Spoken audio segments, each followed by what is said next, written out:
Morning. അപ്പോൾ നമ്മൾ രാവിലെ ചായയൊക്കെ ഇട്ട് വെച്ചിട്ടുണ്ട്. ചായയൊക്കെ ഒഴിക്കാനായിട്ട് പോവാണ്. രാവിലെ എല്ലാവർക്കും കൊണ്ടുപോകാനുള്ള ചോറൊക്കെ വീട്ടിലൊക്കെ വന്ന് ഇങ്ങനെ ഇരിപ്പുണ്ട്.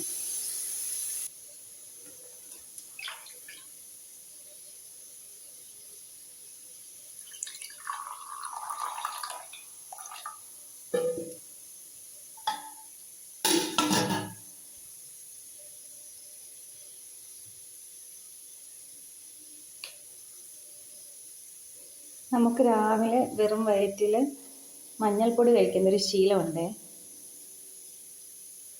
അതിനുള്ള പാലെടുത്തതാണ്.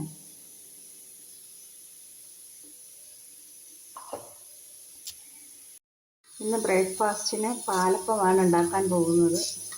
രാത്രിയിൽ അരച്ചു വെച്ച മാവാണ്, നന്നായിട്ട് പൊങ്ങിയിരിപ്പുണ്ട്. പാലപ്പത്തിൻ്റെ 2-3 ടൈപ്പ് റെസിപ്പീസ് ഞാൻ ഇട്ടിട്ടുണ്ടായിരുന്നു. ഇത് വേറൊരു ടൈപ്പാണ്, എളുപ്പം ഉണ്ടാക്കാൻ പറ്റുന്ന ഒരു റെസിപ്പിയാണ്. ഇത് ഞാനിതുവരെ അപ്ലോഡ് ചെയ്തിട്ടില്ല. ഇന്ന് പാലപ്പത്തിന് കൂടെ കഴിക്കാനായിട്ട് ബീഫ് കറിയാണ്. ഇന്നലത്തെ ബീഫ് കറിയാണ് ഞാനെടുത്ത് ഫ്രിഡ്ജിൽ വെച്ചിരുന്നതാണ്. ഇത് നമുക്കൊന്ന് ചൂടാക്കി എടുക്കണം. അപ്പോൾ ബീഫ് കറി ചൂടാക്കാൻ വേണ്ടിയിട്ട് ഒരു ഫ്രൈ പാൻ സ്റ്റൗവിലേക്ക് വെച്ചിട്ടുണ്ട്. ചെറിയ ചാറോട് കൂടിയൊക്കെ ആക്കിയെടുക്കണം, എങ്കിൽ മാത്രമേ അപ്പം കഴിക്കാൻ ചാറ് കിട്ടുകയുള്ളൂ. ഇതിന്ന് കുറച്ച് ബീഫ് ചോറിന് കൊണ്ടുപോകാനായിട്ട് ഒന്ന് വരട്ടിയെടുക്കാമെന്ന് വെച്ചു. ഇങ്ങനെ ബീഫ് വരട്ടിയെടുക്കുന്നത് അവർക്കെല്ലാം ഭയങ്കര ഇഷ്ടമാണ്. ഇനി ചോറിന് കൊണ്ടുപോകാനുള്ള ചമ്മന്തി അരച്ചെടുക്കാം. ചമ്മന്തിയൊക്കെ നമ്മൾ അരച്ചെടുത്തിട്ടുണ്ട്. ബീഫ് ഉള്ളപ്പോൾ അധികം കറികളൊന്നും വേണ്ട. ഒരു മോരുകറി, ചമ്മന്തി, ബീഫ് വരട്ടിയത്, ഇതൊക്കെ മതിയാകും. ചോറിന് കൊണ്ടുപോകാനുള്ള ബീഫ് വരട്ടിയെടുത്തിട്ട് നമ്മൾ പാലപ്പത്തിന് കഴിക്കാനായിട്ട് കുറച്ച് ചാറൊക്കെ ആക്കി ബാക്കിയുള്ള ബീഫ് ഇങ്ങോട്ട് വെച്ചിട്ടുണ്ട്. ഇനി നമ്മൾ അപ്പം ചുടാനായിട്ട് പോവുകയാണ്.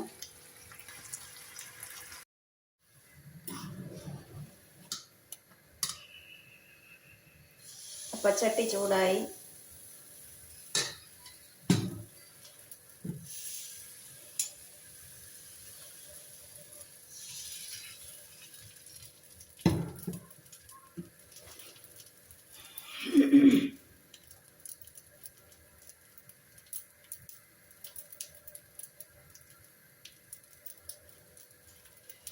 നിറയെ ഹോൾസ് വീണിട്ടുണ്ട്. ഇനി നമുക്ക് അടച്ചു വെക്കാം.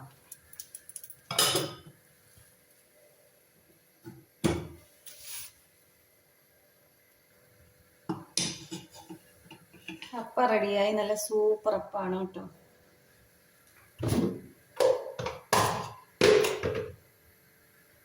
ഞാൻ പാലപ്പം ഉണ്ടാക്കുമ്പോൾ ഒരു നുള്ള് ഉഴുന്നുകൂടി ഇതിൽ ചേർക്കാറുണ്ട്.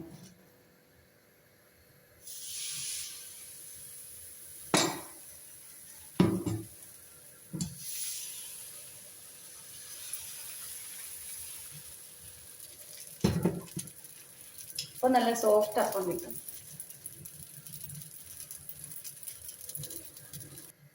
പച്ചരി നന്നായിട്ട് കഴുകി അതിനകത്ത് ആവശ്യത്തിന് ഉള്ള തേങ്ങയും ഈസ്റ്റും ചോറും ചേർത്ത് കുതിർത്ത് വെച്ച് ഒരു 4-5 മണിക്കൂർ കഴിയുമ്പോൾ അരച്ചെടുത്താൽ മതി.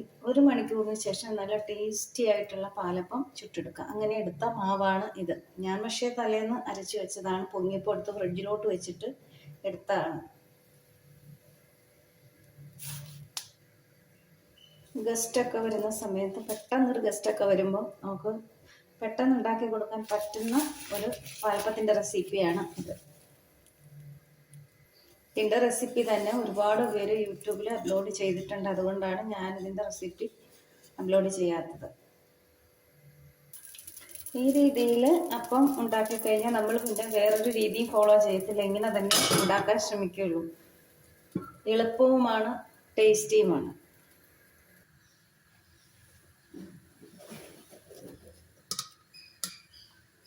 ചോറ് അരയ്ക്കുമ്പോൾ നല്ല വെള്ളച്ചോറാണ് അരയ്ക്കുന്നതെങ്കിൽ നല്ല തൂവെള്ള പാലപ്പം കിട്ടും. ബ്രൗൺ റൈസ് ആണെങ്കിൽ കുറച്ച് ബ്രൗണിഷ് കളറായിരിക്കും.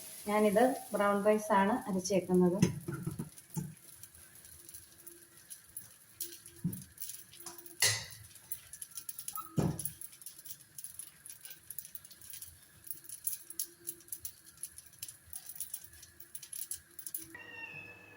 എൻ്റെ ഒരപ്പം കരിഞ്ഞു പോയി ഗൈസ്. ഈ അപ്പത്തിന് അരി അരച്ചെടുക്കുന്ന സമയത്ത് പഞ്ചസാര ആവശ്യമുള്ളവർ പഞ്ചസാര കൂടി ചേർത്ത് അരച്ചെടുക്കണം. അപ്പോൾ ഇന്നത്തെ മോർണിംഗ് വ്ലോഗ് കഴിഞ്ഞിരിക്കുകയാണ്. രാവിലത്തെ പരിപാടികളെല്ലാം കഴിഞ്ഞു. അപ്പം അടുത്ത നല്ല ഒരു വീഡിയോയുമായി ഉടനെ വരുന്നതായിരിക്കും. Thank you.